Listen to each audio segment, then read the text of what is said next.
2025, kaninong team ang susuportahan mo? Team Duterte na ito po yung kanilang kandidato? Or Team Marcos na ito naman ang kanilang Kaya lang kandidato? assorted sila. Assorted. Yung gusto ko rito, Gusto mo rin sa kabila? oo, yung ibang Oo. senador. So parang halo-halo, ma'am. Oo. Pero gusto ko muna sumaya ko ulit yan. Team Duterte, Team Adali, ganun ka ulit sa'yo. Oo ah. Ma'am, sa... Duterte talaga ako. Team Ma'am. Duterte ka talaga, ma'am. Ma'am, kumusta naman yung droga sa lugar natin? Ay, maganda sana dapat si Duterte ulit. Kasi yung magandang ano kasi niya, patakaran niya. Kasi mandami na naman ulit, umulit na naman kasi. Kaya dapat ganun din kamay na bakal sana si Marcos. Mami, nakakatanggap po ba kayo ng ayuda mula sa kay Marcos, sa gobyerno ni Marcos? Wala. Tulad ng AX, Wala. Tupad, AKAP, wala. Ay, nung panahon po ni AKAP, Duterte, wala. nung pandemic, Mayroon din. nakakuha po kayo ng ayuda. Oo. Pero kay Marcos wala pang haka. Pabor ka ba, ma'am, na ipa-drug test natin yung mga tumatakbong senador para malaman Oo ah, natin? maganda rin yun ah.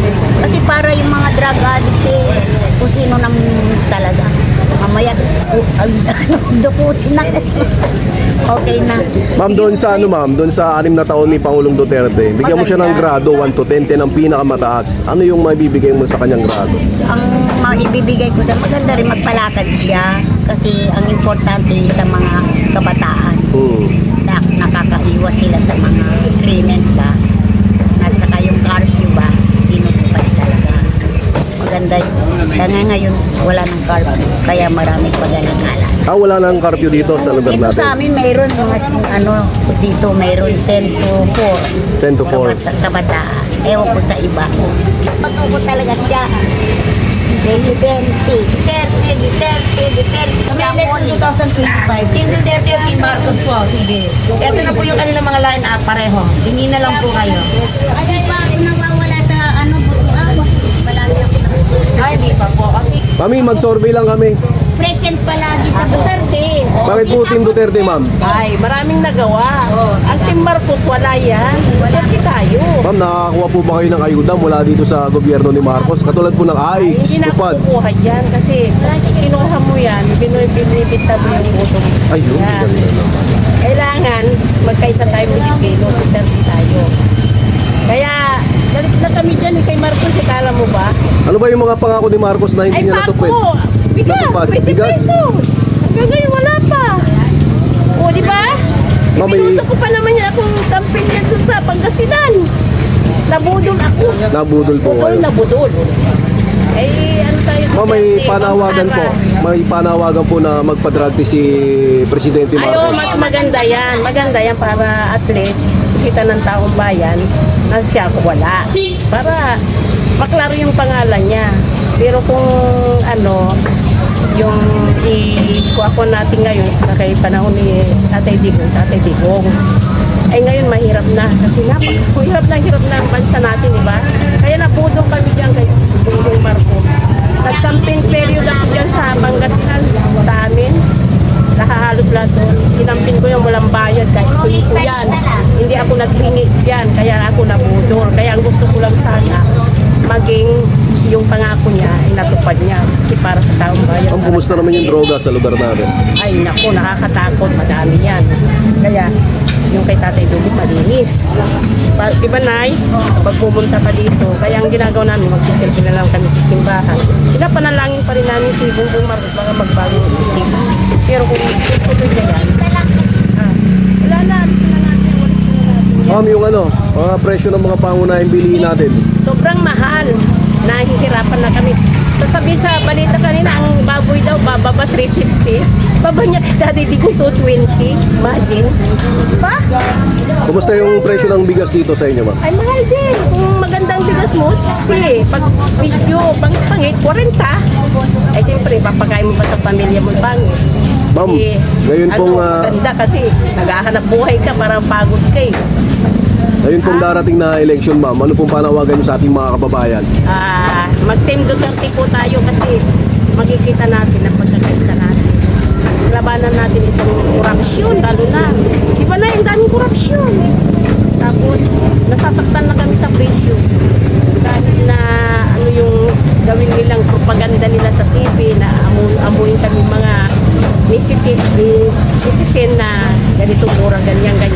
Wala yun, propaganda lang nila yan kasi alam alam nila na sila matatalo na ni Tatay Digong. Huwag lang nilang dayain sa eleksyon. Kasi once na dinaya nila yan, magkakagulo ang taong bayan. Gusto ko nga umatin sa rally ni Tatay Digong. Kaso may alaga akong baby. Pero kung wala akong alaga, volunteer ako na mag-ano. Kasi na Pastor Kibure, inano ko yan. Kinakampin ko Marcolita, sila Big Rodriguez, Atty. Jimmy Bondo, Jimmy Bondo, Marcoleta. Anong Raul Lambino? Atty. Dino? kabayan ko yan. Ano masasabi nyo kay Kay Galing yan. Senator Lord Rapi Tulfo? Ay, ayaw ko kahit sinadapit ko. Nakikusap siya pero ayaw ko niyan. Silang Dino, taga-amin yan. Kaya ang sinasabi nila na taga-Norte ay solid yung Marcos. Hindi po. Totoo yan. Hindi. Galit na po kami. Kaya ayaw namin po. Sa totoo lang. Magbago yung pangako nila, ibigay nila. Kasi ang pangako nila sa taong bayan ay hindi natupad hanggang ngayon. Ilang years na yan. Puro ang korupsyon ay naiinis na kami sa mga kwadkum na yan. Kala nila sikat sila, hindi sila sikat. Kinakainisan sila ng tao at kinakapisitan namin lahat. Salamat po, ma'am. Thank you po. Masasabi ko sa lahat, kaya bansang Pilipinas, gumising na tayo sa katotohanan. Kung naboto man kayo, mas lalo naboto din kami. Kasi kako nag-campaign din ako kay Marcos ng araw. Akala namin susundan niya yung tapak ng tatay niya, masigitan pa niya, yung pala hindi. Walang utang na loob kay Tatay Digong. Tsaka kay Bibi Sara. Si Bibi Sara malinis yun. Kasi gusto niyang harapin Gusto nilang ipa-impeach ang ating Vice President Inday Sara Duterte. Anong masasabi niyo? Gusto nilang tanggalin sa pwesto? Hindi nila ma-impeach yan kasi wala namang katotohanan yung inaakusa nila eh. Ang tao, pag walang inaakusa, walang kasalanan, haharap ka sa media eh. Paano siya haharap? Pinapahiya nila. Eh siya talagang yung kasalanan, sasabihin niya talaga eh, may kuha naman eh, lahat eh. Klaro naman sa kanya at walang ninakawang Duterte. Ginagawa nila na magnanakaw sila, ipinaparatang sa hindi magnanakaw. Ma'am, kung 2028 na tayo, tapos maglalaban si Romualdez at saka si Inday Sara, kanino Bibi po? Sara, saka si Tibuloy, dalawa niya mag-partner. Si Salamat po, ma'am. Ni Big Rodriguez, o kay si Marco Villa, yan. JB Hinlo, attorney din yun. Oo. Matagal nagsilbi sa panahon ni Pangulong Duterte sa Bongo. Bongo. Nag-iba yan, hindi sila nagpon ng mga yung pag-die hard sila sa tao at kay Tatay Digong. Kasi alam nila na si Tatay Digong mabait. Kasi kung salbahe ka, traidorin ka. Eh, yung traidor yan. Kaya traidor niya si BP Sara. Okay. Sa may election 2020. Duterte ako. Duterte. Bakit Duterte, sir? Ha? Bakit Duterte? Malakad yung Duterte kasi ang mga adik dati nawala. Ngayon na naman, dami na naman mga adik na yun. Balikan na naman. Balikan na naman. Kaya Duterte kami lahat.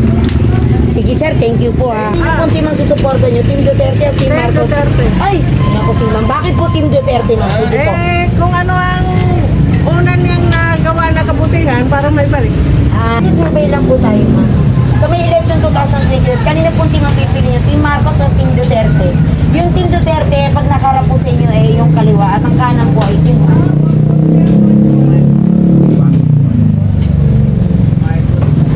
Marcos po kayo. So, bakit po Marcos sa mga napili? Mabait po ang Marcos. Sige po, thank you. Survey lang po sa may election 2020. Kanino po team ang napupuso nyo? Team Duterte o Team Marcos po? Okay Sir, sa inyo, sir. Kahit di taga dito po. Okay lang, sir. Team Duterte po ba o Team Marcos? Marcos. Salamat, Bakit sir. po Marcos, sir, ang napili? Kababayan ko. Ano pa po? Sige po, thank you, sir. Kay sir, Sa naka-red. inyo, sir. Sir, Team Duterte, Team Marcos, sir. 2025 election. Expert na kasi ako magboto. Hindi, yung napupusuan nyo lang po, sir. Kahit di po kayo boboto. Yung maganda na ako. Ipababa mo muna yung ano. Ako na ba yan? Ipababa mo muna kay mami yung ano. 2025. Ipababa mo muna yung gulay. Di ako na magdadala. Saan ilalagay? Sige. Ayan, yan. Ano, Team Duterte talaga. Ayan. Hindi, ano lang. Sasagot ka, sige ma. Ano po napupusuan nyo? Sige. Ano to? Team Duterte, ma'am, o Team Marcos? Ako, Team Duterte talaga ako noon pa man. Bakit Team Duterte, ma'am? Ay, mas gusto namin siya. Kasi ako taga Mindanao din ako. Gusto ko ang pamamalakad ni Duterte. Ma'am, sa ngayon po kay Marcos, nakakatanggap pa kayo ng ayuda katulad po ng AKAP, AIX, TUPAD? Wala kaming natanggap na ganyan. Wala po. Wala. Pero nung panahon po ni Duterte, nung pandemya, nakakuha po kayo ng ayuda. Ay, oo. So, panahon ni Duterte, nakakuha talaga kami. Kahit saan. Sa aming gobyerno. Kumusta naman yung mga presyo ng pangapangunahing bilihin natin ngayon, ma'am? Mataas talaga. Mataas talaga.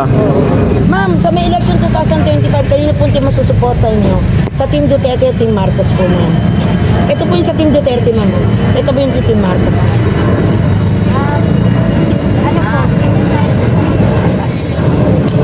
Ito po yung si Duterte. Ito po yung sa Marcos. Sige. Bakit po Duterte, ma'am? Kasi mas maganda pa si Duterte kaysa kay Marcos din. Kasi si Marcos, halos lahat na ngayon nagkikilap sa tatlo sa sahod. Pero si si Duterte, marami po siya nagawa dati. Kamusta naman po? Ano po ba ang trabaho ng asawa niyo, ma'am? Sa ano po siya ngayon sa Sigurol. Sa City. Pero okay naman po pag sa City Hall, di ba? Continuous din naman ang sahod nila, no? Basta sa po, pero government. 3 months po sila magsasahod po eh. So, hindi pa rin pala talaga siya monthly. So, every 3 months rin po. So, talagang gusto niyo po talagang maibalik po kahit isa man lang sa mga Duterte. Para maibalik po yung dating ganda ng Pilipinas at tayo tingalain po ulit ng buong mundo. Thank you, ma'am. Sige, Doon ma'am, kayo, thank you po. Nakarin. Turbay lang po sa may election 2025. Kanina pong team ang susuporta niyo. Team Duterte o Team Marcos. Ito po yung sa Team Duterte, sir. So, kasi ito naman po sa Team Marcos. Pwede naman po kayong mamili. Awan. Sa may election 2025, kaninong team ang susuporta niyo? Team Duterte o Team Marcos po? Ito po yung sa Team Duterte, ito po yung sa Team Marcos po. Iyan po yung mga kandidato nila. Team Duterte pa rin. Ganda naman. Ano pa po, sir? Sir, kumusta yung droga sa lugar natin? Yan siguro, baka nagkalat-kalat pa rin. Kailangan, dapat ka mawala yan. Kumusta naman po yung angkat nyo, sir? Mas mura ba ngayon sa panahon ni Marcos o nung panahon ni Duterte? Kasi sa panahon ni Marcos, sa ngayon, parang nahirapan ng mga tao na, pati ako hirap na, pati tinda namin. Meron na bang 20 pesos na kilo ng bigas dito sa Wala lugar na natin? sir eh. Wala. Ngayon nahanap ng mga tao ngayon at saka yung wala. Mas mabuti pa yung kay Duterte noon kasi may may kabuluhan pang